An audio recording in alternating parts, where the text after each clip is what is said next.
Well, greetings, everyone, and welcome to City Lights Live, the online component of the City Lights events calendar. I'm your host, Peter Maravelis. And tonight, City Lights welcomes celebrated film critic, journalist, and author Jay Hoberman to discuss the topic of his new book titled Everything Is Now, the 1960s New York Avant-Garde, Primal Happenings, Underground Movies, Radical Pop. It is published by our friends over at Verso Books. Jay Hoberman lived at the cultural apex of New York City's 60s avant-garde scene. New York City in the 60s shared similarities to Paris in the 20s. There was a burgeoning avant-garde that played out in coffeehouses, bars, lofts, storefronts, and eventually out in the streets. It was a time of great artistic innovation and cross-pollination. Boundaries between forms were transgressed and new forms were created. Drawing on interviews, memoirs, and his involvement in the alternative press, Jay Hoberman chronicles this collective drama as it played out in all of its intensity and splendor. Everything Is Now is a book that connects many different cultural dots, bringing the reader into the orbit of the scenes that included such personalities as ones that are familiar to City Lights, like Amiri Baraka, Bob Dylan, Allen Ginsberg, Yoko Ono, June Paik, Jack Smith, Andy Warhol, and many, many others. The scenes chronicled included Avant Rock, free jazz, Fluxus, happenings, the Mimeographed Zine explosion, Theater of Ridiculous, the underground film scene, and much, much more.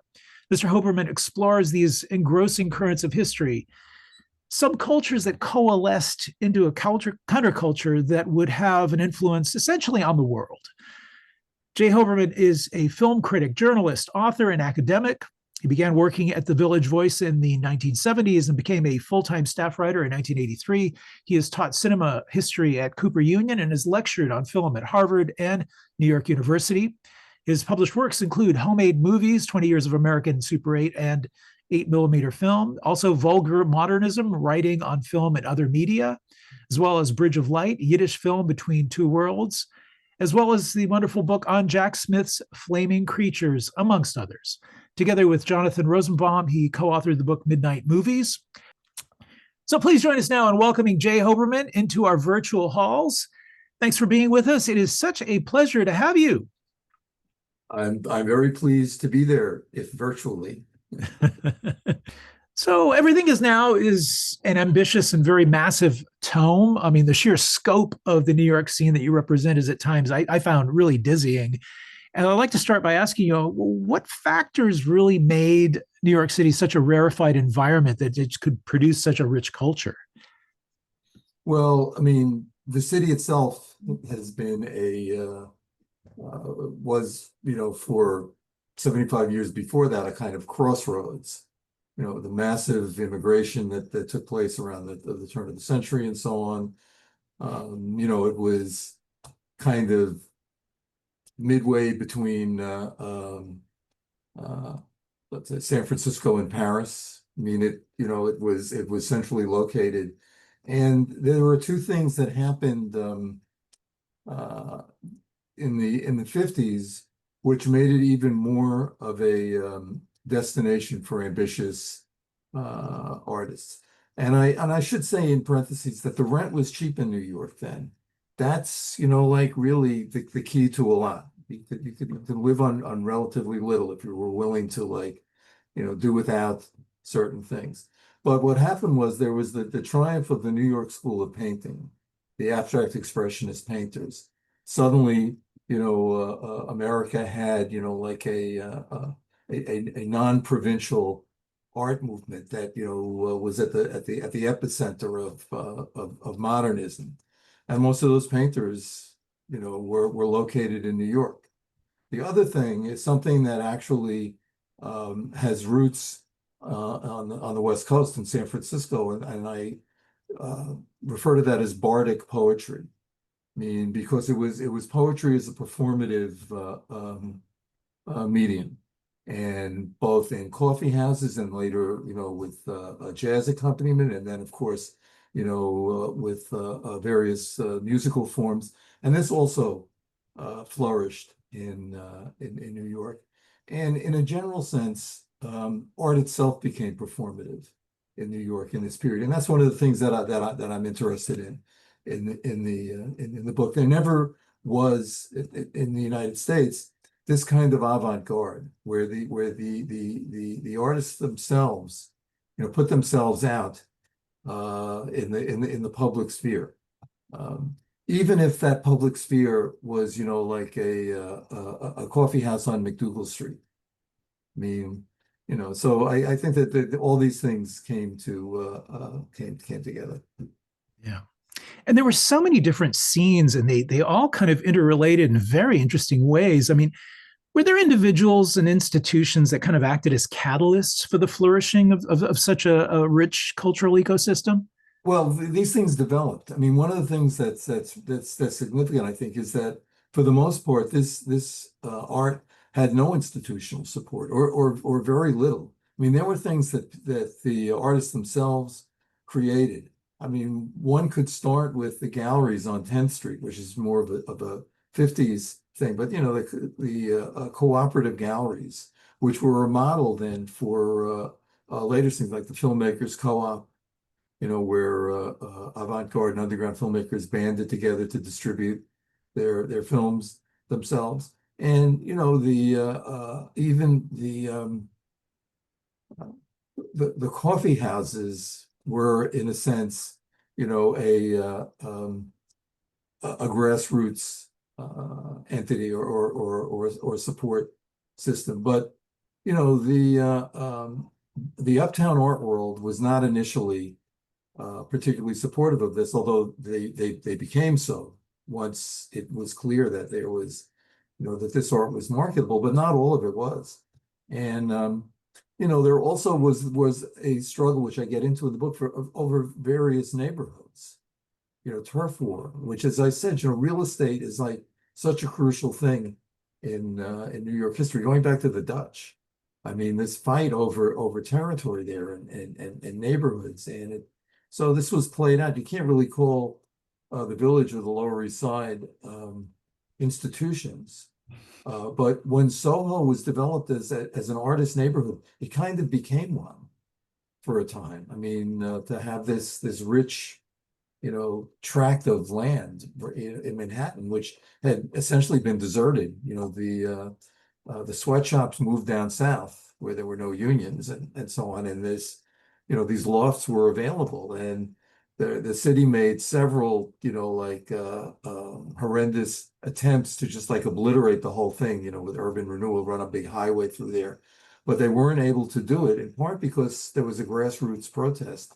And so, artists, at least for, like a number of years, had this space to themselves. And that's something too. Yeah. I want to talk a little bit about the importance of the alternative press in all of this and in the emergence of New York City culture, because you were part of it. Yeah. No, the alternative press was crucial. And I should say that, my approach to this book was in many ways journalistic, or let's say meta-journalistic, because I went through every issue of the Village Voice from late 58 to through 70 into 72. And then there were other publications which were in some respects more radical than the Voice, the East Village Other and Rat, and a few more. And these were this was the place where all this material was described, advertised, spoken about, discussed. I mean, it really wouldn't exist if the alternative press hadn't been there to document it. Mm-hmm. And so I would say that in great measure, this book is like a tribute to that press, which I feel totally privileged to have been associated with the Voice for so many years.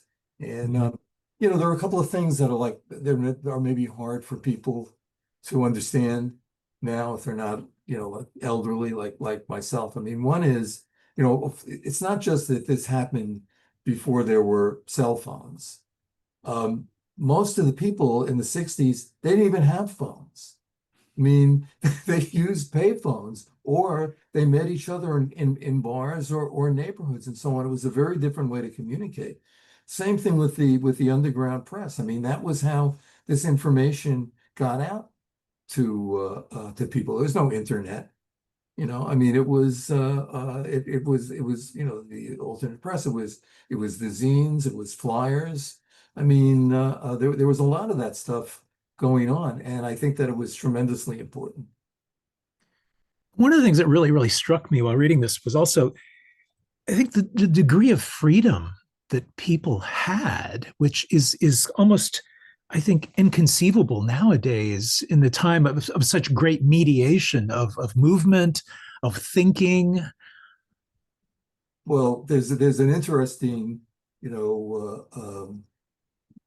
dialectic there, if you will, which hadn't really occurred to me till after I finished the book, because I haven't, I mean, I didn't set out with a particular thesis. I just went, I had some ideas, I knew kind of what I wanted to cover. I did a lot of research and I followed that. And, I knew that there were a lot of arrests. There were, various people, Flaming Creatures and other films, The Living Theater, Lenny Bruce, and many others.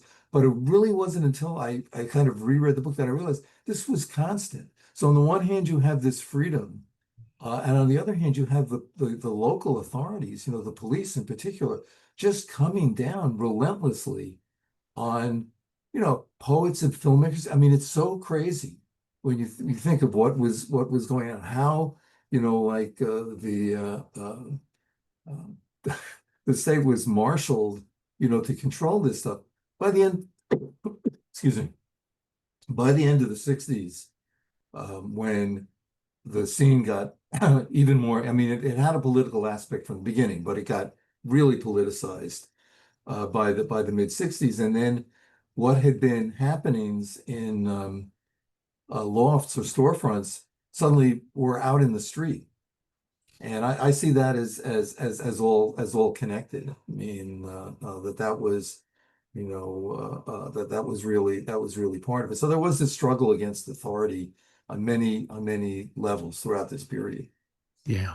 I just want to remind everyone, please use the chat to post any questions and comments that you might have. So we will have a little Q&A towards the end.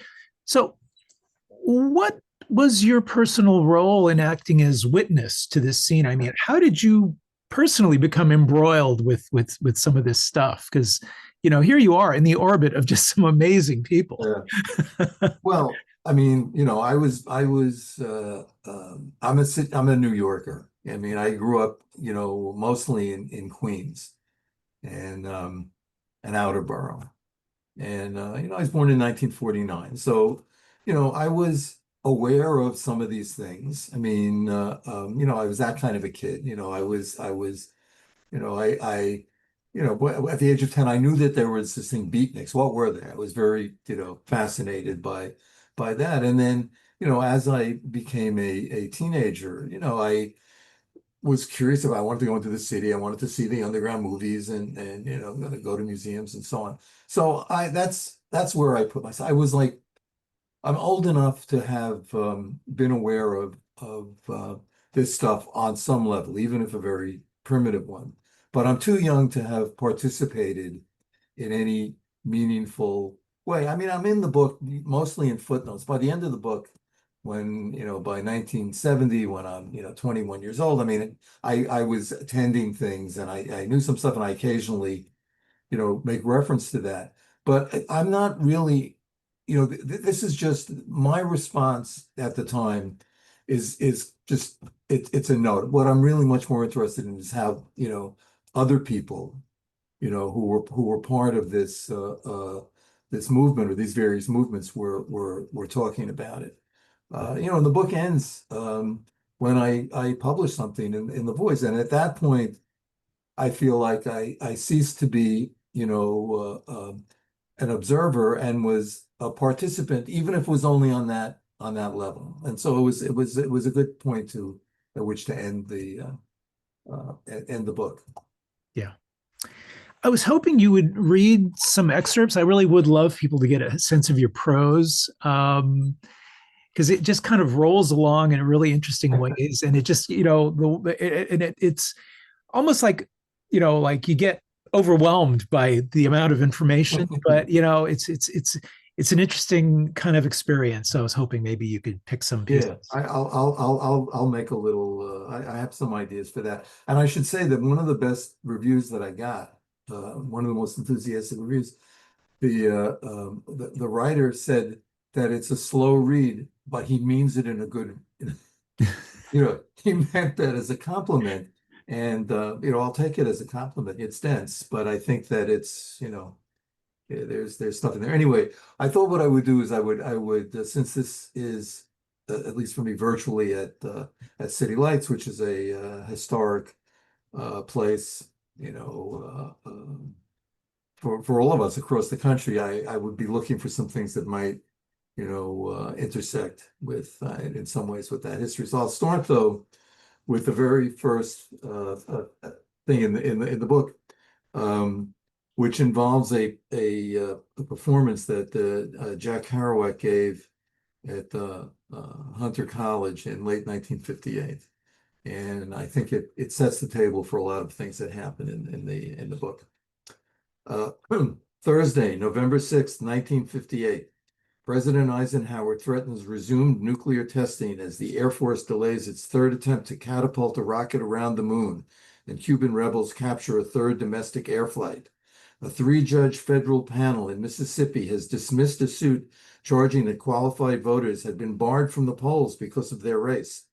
In New York, the incalculably wealthy Nelson A. Rockefeller celebrates his election as governor, having handily defeated another rich man, W. Averill Harriman, while brother David Rockefeller proposes transformation of Lower Manhattan's old city into a new superblock business district. This is a theme throughout the book. I mean, what's going on with urban renewal and the destruction of aspects of the city. That evening, the Brandeis University Club of New York holds a forum at Hunter College Playhouse, posing the question, is there a Beat Generation? This subject, Brandeis Dean of Students explains in his introductory remarks, is, quote, of literary interest as a social phenomenon, and some would consider as a symptom of the alienation which many young people experience in adapting to the standards and problems of our society. Again, the guy is making, he deals with students. He realizes that something's going on, and he thinks that Kerouac is going to be able to explain it. To answer the question, the Brandeis Club invited young British novelist Kingsley Amis, that's the father, not the son, the editor of the then liberal New York Post, self-identified, unreconstructed radical James Wechsler, a real 30s guy, and Princeton anthropology professor Ashley Montague to meet the laureate of the Beat Generation, Jack Kerouac. Another implicit question, why did Kerouac, who has enjoyed and suffered no small amount of publicity in the months following the publication of his epical novel On the Road, accept the invitation? And I think that by the time I'm done, you'll see what he was up to.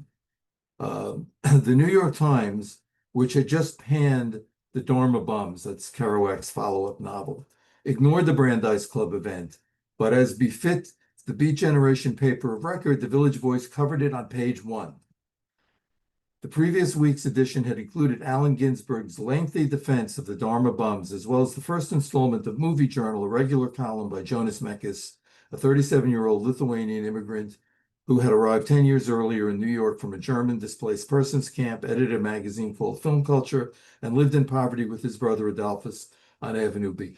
Mekas is probably the most cited individual in this book, not just because he was a filmmaker, but because he was an organizer. And because he was a critic, he wrote. So he's very significant.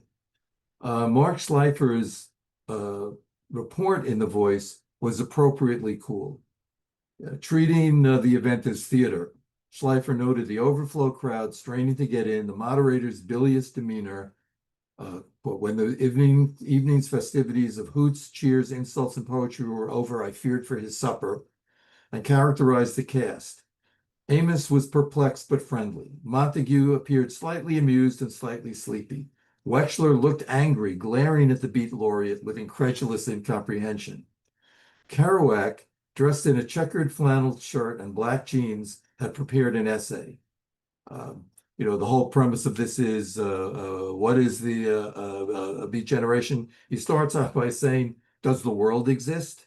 And then connects the word beat to beatitude, and then went on to cite James Dean, Humphrey Bogart, Laurel and Hardy, Popeye the Sailor, Lester Young, and The Shadow as beat precursors who embodied America's wild, self-believing individuality. America, he pointed out, was changing.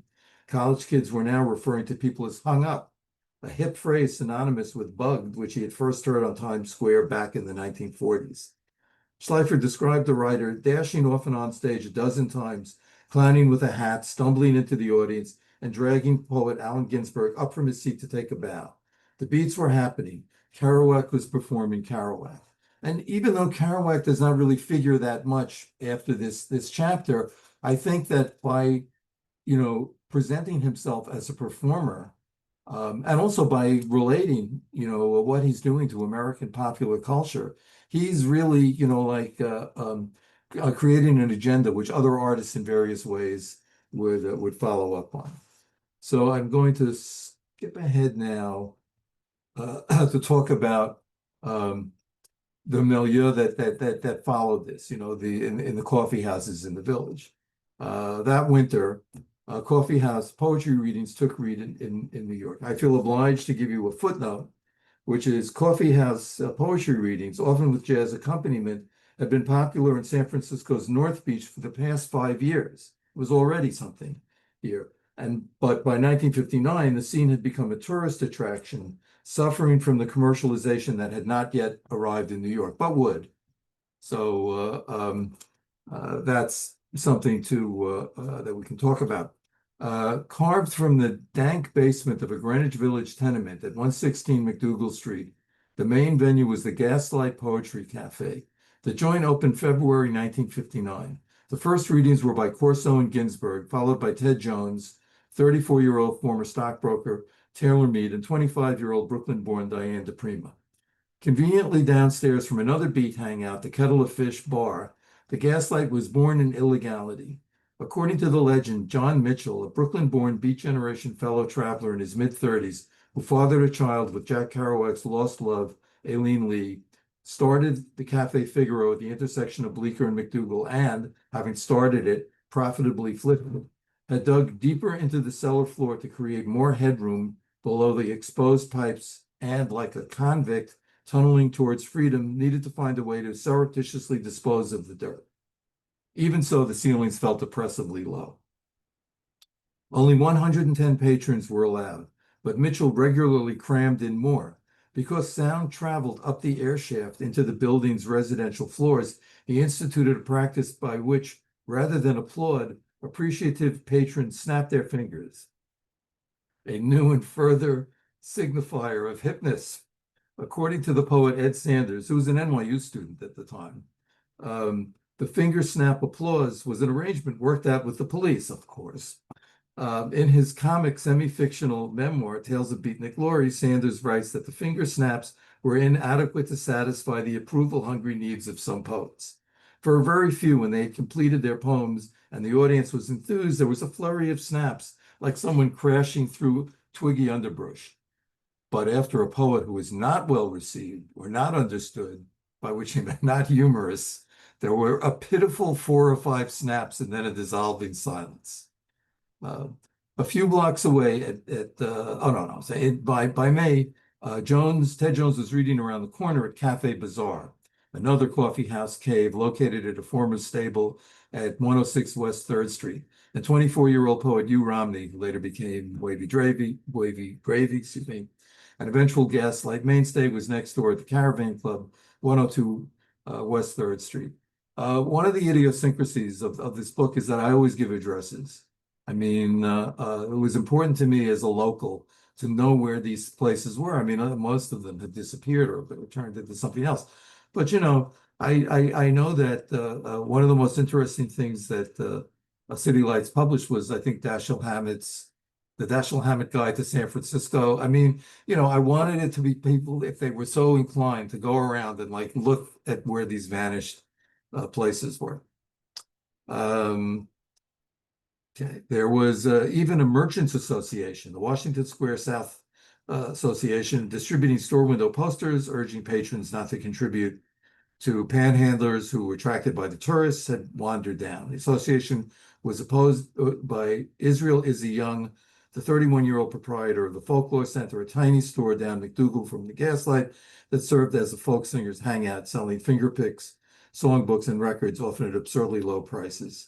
Devoted to the music, he organized concerts, readings, and dispensed advice. Now, the interesting thing is that poets read for free, but they would hire, musicians basically to clear the house. But musicians didn't like to play for free. And that's how the whole idea of like a basket house, like you come in there, you throw, like 50 cents or a buck, in the basket. And then the musicians who were generally folk musicians would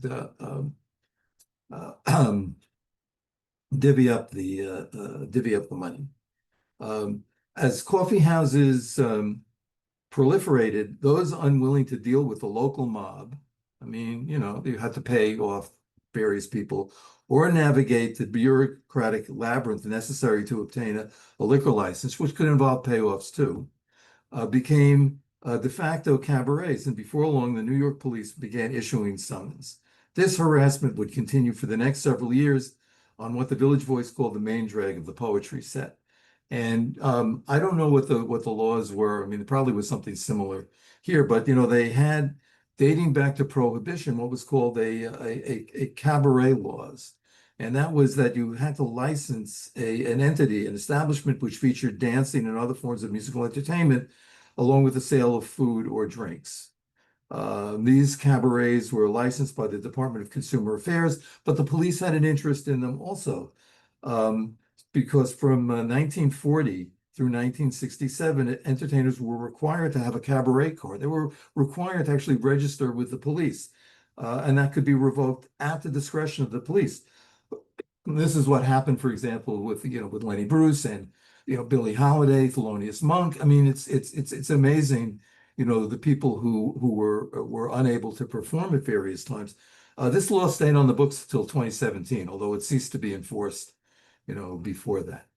Okay, so now I want to, okay, now I'm gonna head back to the West Coast to talk about a movie that was made by a New Yorker in San Francisco. MGM's adaptation of The Subterraneans, Jack Kerouac's quickly written follow-up to On the Road, would open in late June.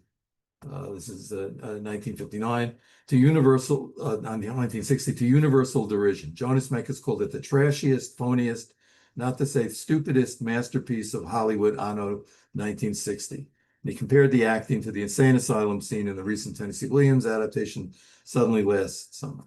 Meanwhile, 2 months earlier, the first truly underground beat movie had its world premiere in a storefront coffee house 3,000 miles west of the Gaslight. A 16mm film of indeterminate length made by Ron Rice, The Flower Thief, starred the poet Taylor Mead traipsing through San Francisco along with a cluster of North Beat habitués. Pull My Daisy consecrated Pull My Daisy, that's the Kerouac, Ginsberg, Corso film, consecrated a beat aristocracy. Rice, a decade younger than Kerouac and Ginsberg, was more like the unknown beatnik, raking over the coals of the dying North Beach scene.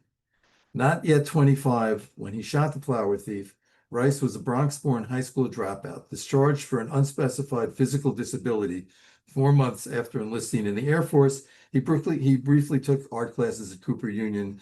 He was excited by Jonas Mekas' spring 1959 column on Pull My Daisy, and inviting the writer for a beer at the Caesar Tavern, asked how he might learn filmmaking. Mekas directed him to an 8th Avenue camera store that sold outdated film stock. That summer, Rice made his way to Provincetown in Massachusetts, where he shot an 8mm movie he would describe as partly about a painter's exhibition and partly footage of a girl running nude through the sand dunes. Back in New York, he decided to travel west and, armed with an old 16mm Eastman Kodak camera, set out for Squaw Valley, Utah to film the Winter Olympics. After touching down in Utah, Rice turned up in North Beach where he frequented the Coffee Gallery, located on the district's shabby main drag, Upper Grant Avenue. I'm sorry, I don't give the address, but that's, the Coffee Gallery functioned as the community nerve center. The walls were covered with personal notices and posted announcements. The atmosphere, as characterized by one San Francisco journalist, was one of more or less near anarchy. There, the charismatic Rice met a group of older poets, including recently returned Taylor Mead and two local stars. One was the African-American poet Bob Kaufman, editor of Beatitude, author of the Abominist Manifesto, a one-time organizer for the communist-led Maritime Union, and a leader of a 1958 Beat protest march. He was given to holding forth with effusive monologues his centrality to the scene, buoyed by tourists as well as fellow Beats. The other was the green-haired Berlin performance artist Ruth Weiss, credited as the first poet in San Francisco to read poetry to jazz. Now, Rice came there and he spotted these, he figured out who the talents were, and he wanted to, put them in his movie. Rice asked Kaufman to be in his movie, and he is briefly, and Weiss to write a script. She imagined a 3 a.m. encounter between a local and a tourist and gave him the film's title and wrote a part for Mead. Rice jettisoned the script, but kept the title, The Flower Thief, as well as Mead. And Taylor Mead is a character in his own right. Born to wealth in Grosse Pointe, Michigan, the peripatetic Mead, then 35, had once been a broker at Merrill Lynch. He also studied acting in Los Angeles and New York, was present in San Francisco for the birth of the North Beach scene in 1955, bounced back to New York to join the Beat poets who began reading at the Gaslight in 1959, then went on the road back to the beach, where he made a splash at the Coffee Gallery, sharing first prize, according to him, with Kaufman in a read-off, these like a poetry slam. North Beach had been under fire for the better part of 2 years. In May 1958, the San Francisco Examiner ran a 3-part expose of the Beat Generation's headquarters, that's their term, and the sinister antics occurring far out in the faceless jungle of nothingness. 2 lurid incidents, a drunken suicide and a rape murder, triggered police occupation that summer. Much of the harassment was racial, and Kaufman was arrested twice. The raids were ongoing when Rice arrived. Mead imagined The Flower Thief as the scene's death knell, a pensive eulogy. In his memoir, he wrote that Rice thought of him wandering through various locations, some in the process of being torn down, and associating with the last 20 or so genuine intellectual wastrels in the area. In any case, the look was proudly primitive. Rice used outdated Army surplus 16mm film to document Mead's arbitrary tour of San Francisco's Bohemian Quarter. Mead was impressed with Rice's energy. He didn't sit around theorizing on a project or how to make a movie. He made the movie. He believed in pushing buttons. According to Mead, Rice also financed the movie by forging checks on his girlfriend's account. Affect alternating between the wistfully infantile and dementedly fey, frequently dragging an outsized teddy bear in a child's red wagon, Mead clowns around town. Sites range from jazz bars in downtown street corners to the beachside Playland amusement park on San Francisco's western edge, and a vast derelict loft belonging to the scene's frequently busted 300-pound paterfamilias Eric Big Daddy Nord. Although nothing of pre-sexual, Mead appears to find love, picked up by a good-looking kid in the film's final sequence, a fantasy surely more his than Rice's. To call The Flower Thief self-indulgent is to state the obvious and to miss the point. Unscripted and unlike Pull My Daisy, genuinely haphazard, filled with goofy non-sequiturs, less talented than persistent, The Flower Thief was something like the scene's home movie, premiering at the Coffee Gallery on a borrowed 16mm projector. Rice's then friend, future producer Barry Clark, stood at the door asking for donations. I don't recall any contributions, any applause, or any comments, he would later write. The whole thing felt like a dismal failure. According to Mead, histrionic Rice had to be talked out of burning his film.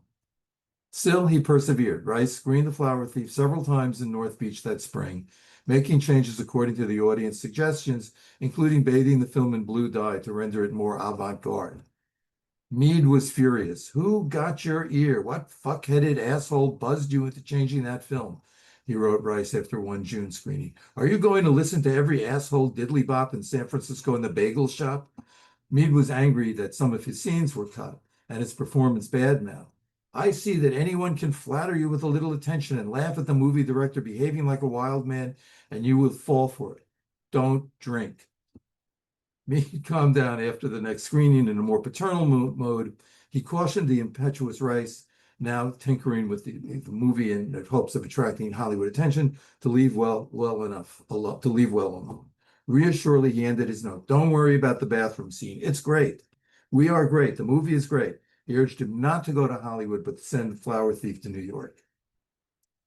And I will then talk about a year later in New York, where a year later, the coffee house wars came to a boil that spring. So in other words, something which had happened kind of in San Francisco a few years ago was now happening on a larger scale in New York. The coffeehouse wars came to a boil that spring with the free speech and civil rights battles tabloids dubbed the Beatnik Riot, were unlicensed folk singers entitled to congregate on Sunday afternoons around the fountain in Washington Square Park. Although the impromptu hootenannies had been going on since 1944, the police, acting under a directive by Mayor Wagner's new City Parks Commissioner, Newbold Morris, began dispersing and arresting folk singers for performing without a permit. I mean, this is like, so they're taking away something that had existed, for the past, 15 years or so. This is, I'm quoting that, musicians of unsavory appearance had been panhandling in the park. Wow. In a way, the folk singers were surrogates for the beats, the blacks, the tourists, and the gay men who cruised the area known as the meat rack along the square's western edge. And I will say also in passing, I mean, it's clear from, earlier stuff, and it's a real estate thing too. They were developing, Greenwich Village was being gentrified. It's like an early example of that. And, the middle-class people they didn't want this. They didn't want this going on in the park. They wanted a nice park, where they could, take their kids or whatever. It wasn't going to happen. So they wanted to get rid of the folk singers. Okay, on April 9th, Izzy Young, who I mentioned before, organized a protest. Watched by a gathering estimated to be several thousand, some 50 folk bards silently marched into Washington Square. Ed Sanders, again, he's a student and was there, recounted the moment in Tales of Beatnik Glory, quoting him now. An electric unification seemed to pass into the crowd when the Trigger Pack, a group of 50, many in beatnik clothes and beards, as the New York Times haughtily reported, began to march from the southwest of the park, McDougal and West 4th Street, in close order yodel formation towards the waiting for inspiration yodel mob, goaded all the while by trained left-leaning folklorists and known novelists. I mean, he's having a great time with this. Okay, that's him. Back to me. When the demonstrators broke the silence order by singing anthems like the spiritual "We Shall Not Be Moved" and Woody Guthrie's "This Land," the police moved in to disperse the crowd. As Sanders reimagined it, the Trigger Pack reached the fountain and began to strum, yodel, pluck, hoot, and thicken their voices with subversive Appalachian accents. A woman auto-harpist with insolently lengthy tresses stood then upon a hasty platform of guitar cases and began to sing "We Shall Overcome." And that was it. The police walked forward to break up the music. She was just pushing the A7th bar on her harp when wonk, they shoved her and the case went a skitter. Okay, that's back to me. In a show of solidarity, Joan Baez had come down from Boston. Incidentally, that's where the folk scene really started in Boston and kind of moved down to New York. Had come down from Boston, but she never made it to the square. According to the Times, the auto harpist actually was male, and the first person to be arrested, attempting to strum his simple zither-like instrument as the police dragged him off. Reinforcements arrived. Fights broke out. Both cops and protesters were knocked to the ground. At the height of the battle, the Times reported, hundreds of young people, many of the boys with beards or banjos, and many of the girls with long hair or guitars, fought with 50 policemen in clashes across the square. Hundreds more, including some baffled tourists, watched. Okay. There were 20 serious injuries and 10 arrests. The event made front page news, as well it might have. I mean, this was only the first of things that would happen, but it still was pretty extreme, although not as much as the tabloid daily New York Mirror, which ran as a headline, 3,000 beatniks riot in the village. That night, many prominent folkies, not all of whom had attended the riot, celebrated their victory at Gertie's Folk City, the big venue of theirs. Performers included Doc Watson, Gil Turner, Joan Baez, her kid sister Mimi, age 16, and Bobby Zimmerman, a 19-year-old kid recently arrived from Minnesota who called himself Bob Dylan. After hustling Joan to hear his latest composition, Song to Woody, Song to Woody, Bobby went on to annoy her by hitting on Mimi. Okay, where are we going now? We good with Oh yeah. Yeah. All right. Okay, maybe I'll go back to the Flower Thief when it arrives in New York. Yeah. So the Flower Thief finally gets to New York. The Flower Thief, Ron Rice's low-budget feature, arrived in New York 2 years after its North Beach premiere. The first New York screening was in April 1962 at Cinema 16. That was a famous film society.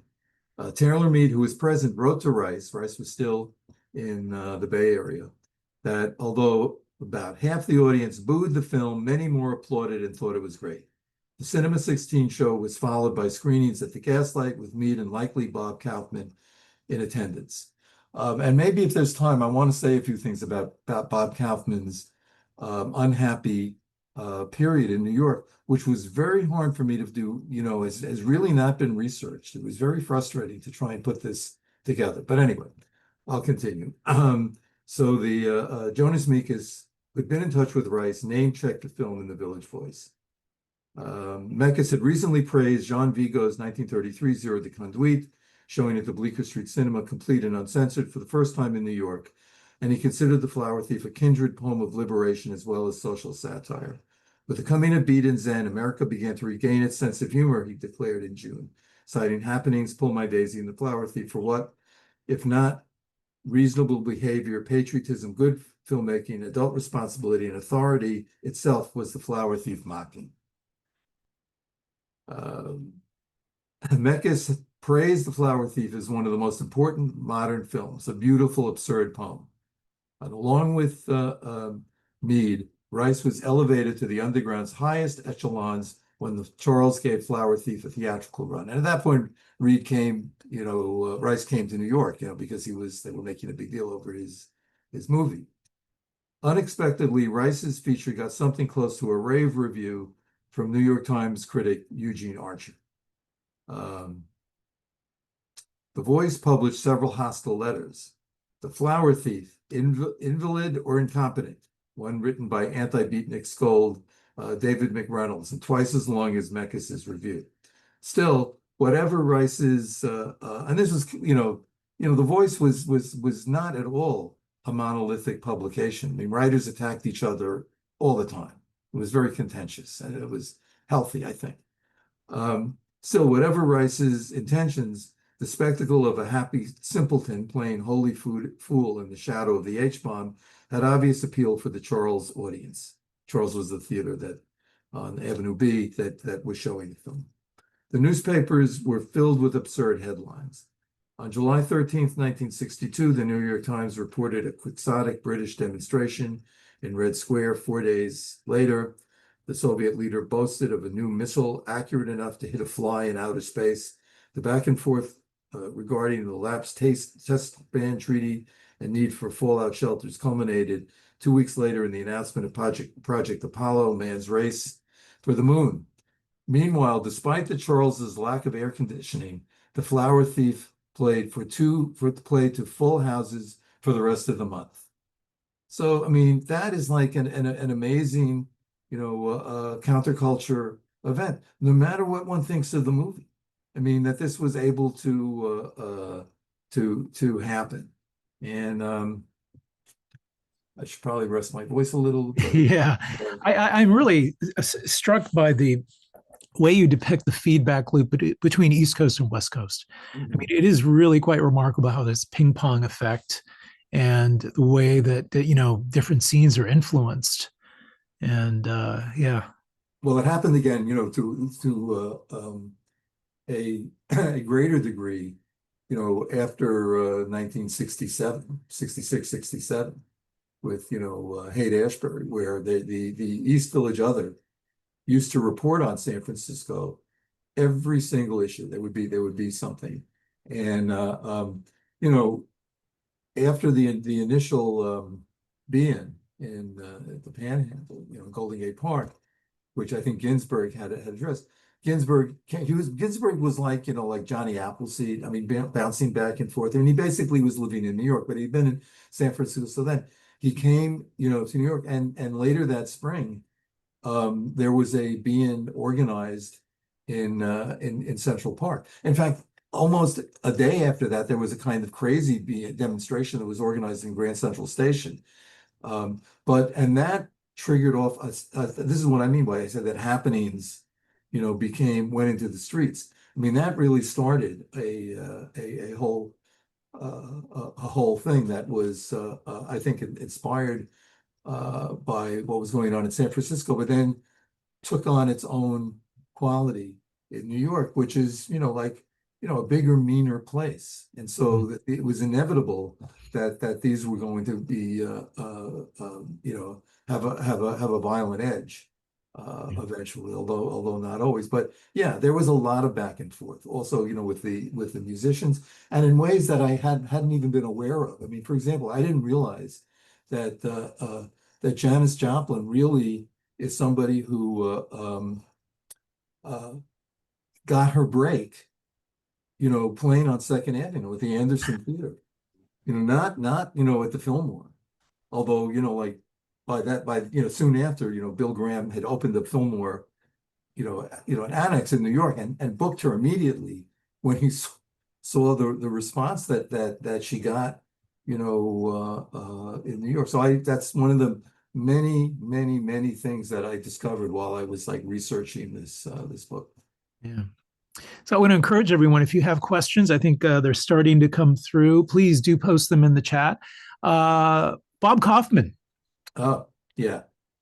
Okay. I'll let me tell you what I was able to, and this is really virtually the whole thing that I was able to find out. I mean, Kaufman came, I think, with Rice, or around that time. He had something. He was promised some kind of gig at Harvard or something, and he stopped up in New York. He appeared with the Flower Thief, and he was involved in the whole coffee house scene. I mean, he had a connection with the folk scene too. I mean, he collaborated with Len Chandler, who was a major singer at the Gaslight. He was a civil rights activist and so on. He was on Green Green Rocky Road, based on a song that he had remembered from his New Orleans childhood. It was first recorded by Dave Van Ronk in his 1963 LP, In the Tradition.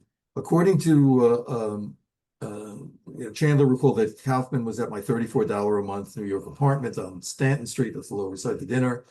I had already put the music together. Kaufman said, Duka Duka soda cracker, does your mama chew tobacco? And I said, if your mama chews tobacco, Duka Duka soda cracker. We were just playing around, and that's how they wrote the song.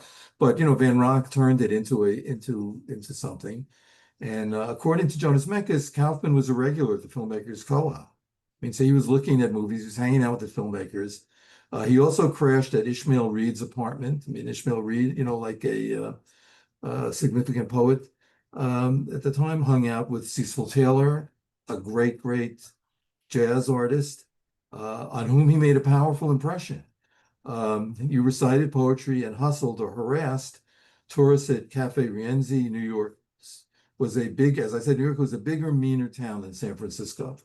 Touching all the hipster bases and making a scene at some, Kaufman frequented Birdland, which was still around in Midtown, this jazz club, the Cedar Bar, which was the painter's bar, the Kettle of Fish upstairs from the Gaslight, the Beat place, and at the corner of McDougal and Bleecker, the more literary San Remo. San Remo was, Edward Albee, Tennessee Williams. I mean, that was a whole other scene that was going on a few blocks away. Miles Davis also hung out there, John Cage. I mean, that was another, a subsidiary scene. In 1961, Kaufman dropped acid with Kerouac and the LSD proselytizing Harvard professor Timothy Leary. Now, I don't know, far be it from me to say if that had, like a delirious effect on him. But if it did, he wouldn't be the only person in the world, for whom LSD did not really agree. In March, which is a couple of months later, his wife checked herself into Bellevue, which is the big city, like mental hospital, snake pit, and briefly split back to San Francisco with their son Parker. She would return, but Kaufman was drinking heavily and often homeless. In 1963, he was arrested for walking on the grass in Washington Square Park. I would guess that what happened was some cop told him to get off the grass, and he said no. I mean, that's nobody got busted for just walking on the grass. It was, had there been something else. He was incarcerated in Rikers Island, another snake, horrible place, where he had landed a few years before after an incident at the Fat Black Pussycat. That was a club across from the Gaslight. Then shipped to Bellevue Hospital and subjected to involuntary shock treatment. Kaufman departed New York for San Francisco in October 1963. And of course, this is when he had stopped speaking and so on. So I think that, really between the LSD and the shock treatment, God knows what, it really had a tremendous destructive impact on him. But as I say, I did speak to, I really, learned a lot from the wonderful collection that City Lights put out. And I did talk to the experts, and nobody could really help me with this. And, it's not like you can get the police records. I tried that also. It's very hard to do that, for that kind of arrest, disturbing the peace or whatever the hell it was. And, and the cops could do anything. They wanted to throw you in a mental hospital. They could do it. So, okay, that's, yeah. I'm so glad you mentioned the Ruth Weiss, because she was really underrated and not appreciated as much as she really should be. Yeah. And, was in touch. I remember once I had a chat with her and she said, I hated the term beat. She said, I always thought of myself as a Dadaist or a burlesque player. Yeah. And I thought that was very significant. And our mutual friend, Mel Gordon, mentioned to me many times, there were several Dadaists who were living in Lower East Side. I mean, Manhattan. Yes. I'm glad you asked about that. Well, first of all, the guy, I'm drawing a blank on his, the Berlin Dada, the guy who wrote about Berlin Dada was a Berlin Dada leader and became a psychoanalyst in New York. He sort of gave that up, but he was around. I mean, Duchamp lived in New York, and Dali lived in New York, but somebody who was an equivalent to Ruth Weiss in ways, this woman Lil Picard, who had hung out, with similar background. I mean, I forget, was Ruth Weiss from Berlin or Vienna, but Vienna, I think, yeah. Yeah, but Lil Picard was from Berlin, and she was a young Richard Hulsenbeck. Thank you, John. Richard Hulsenbeck. Right on. There was this whole group, the Black Mass group, which identified with Berlin Dada, but he wanted nothing to do with him. It's very funny. He was too respectable. He didn't want to deal with his disciples. Anyway, Lil Picard was a young woman in Berlin in the 1920s, and she hung out with the Dadaists. I mean, she was just like part of that gang, and then of course, it was a similar thing, a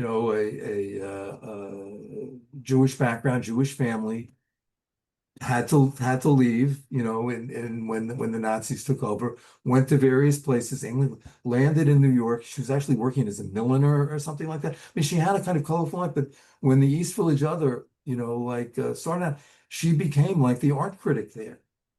I mean, and so there she was, like carrying the torch for Berlin Dada on the Lower East Side. And she was very sympathetic to like the craziest things that were going on, I have to say. Yeah.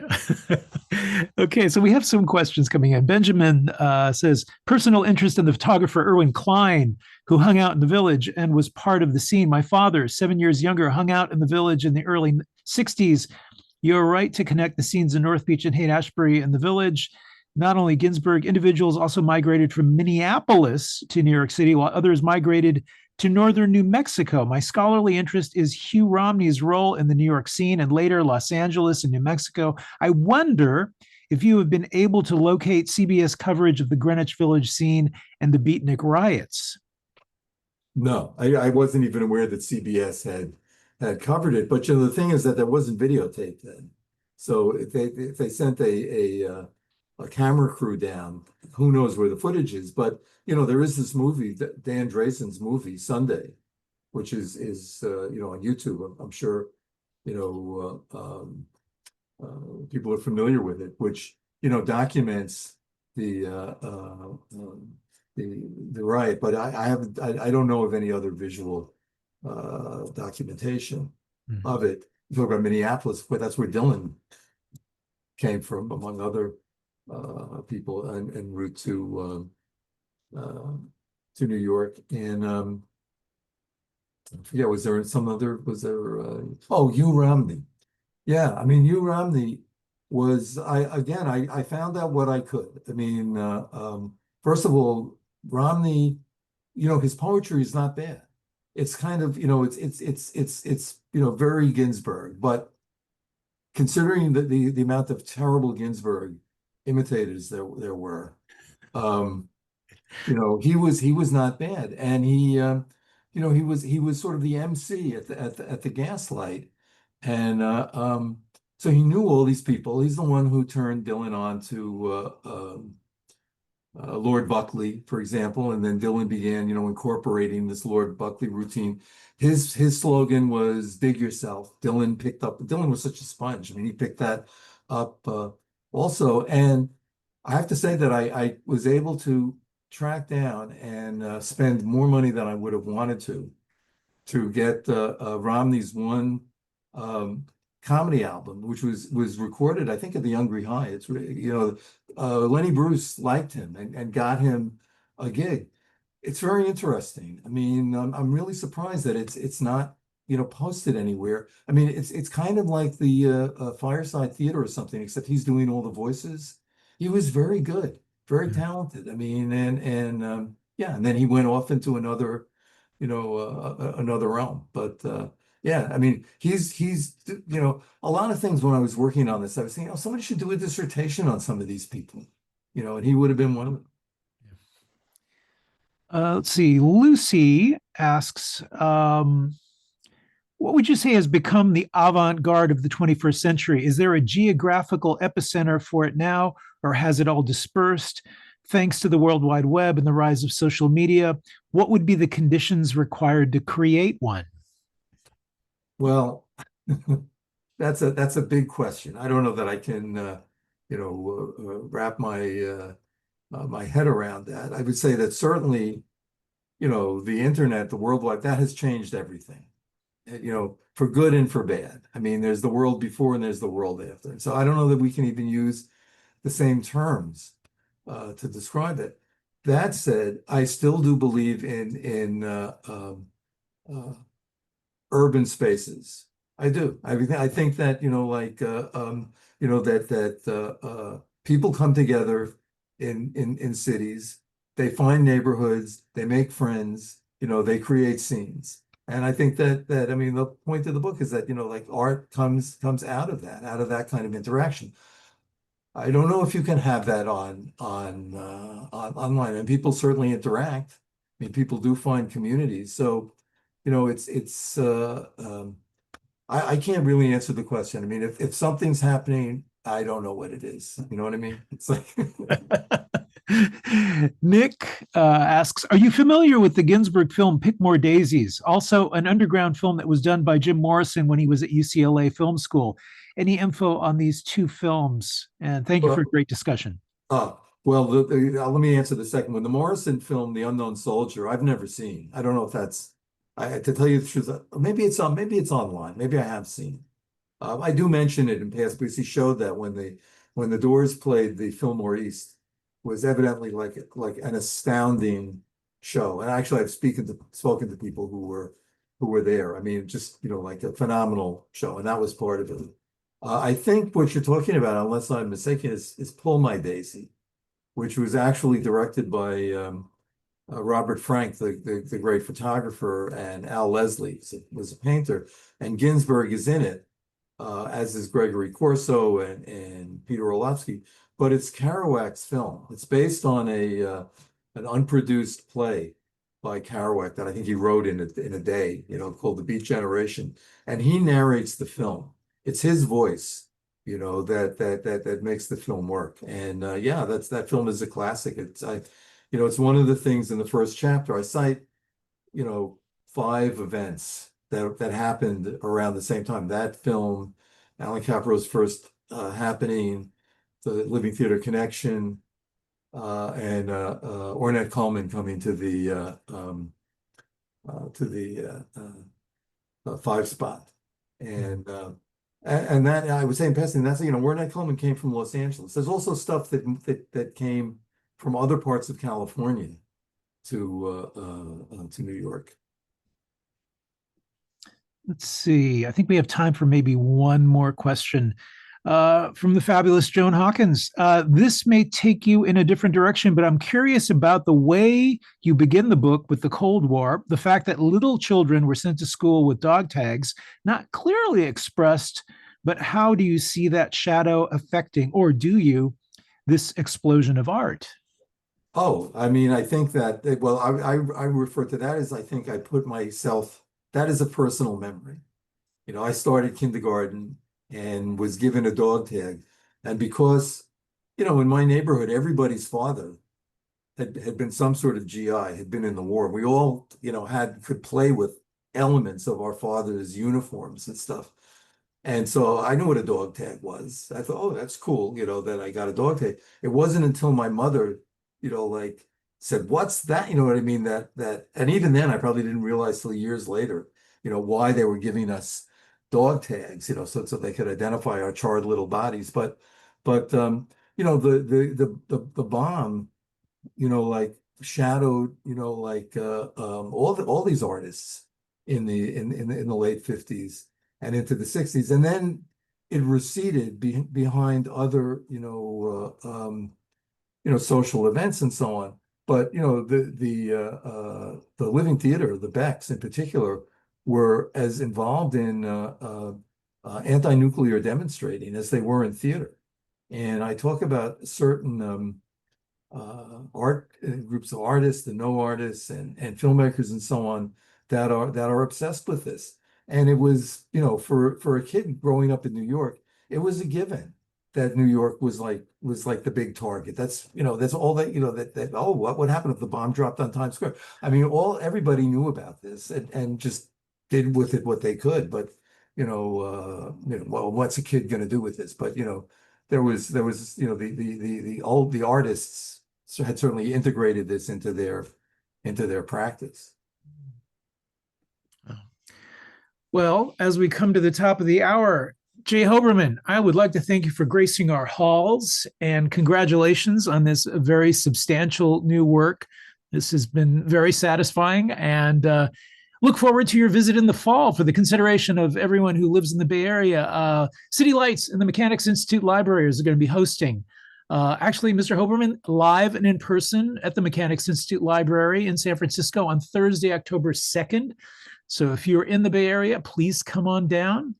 I also want to thank all of you for joining us tonight. You've been a really great crowd. Today's event has been made possible by support from the City Lights Foundation and fostering an active engagement with books and literary culture. I want to thank you all once again. So long, take care, be kind to each other, and we hope to see you all again soon. And let me thank you, for giving me this opportunity. And, I was at the City Lights bookstore the first time I came to San Francisco many, many years ago, and I still always drop by.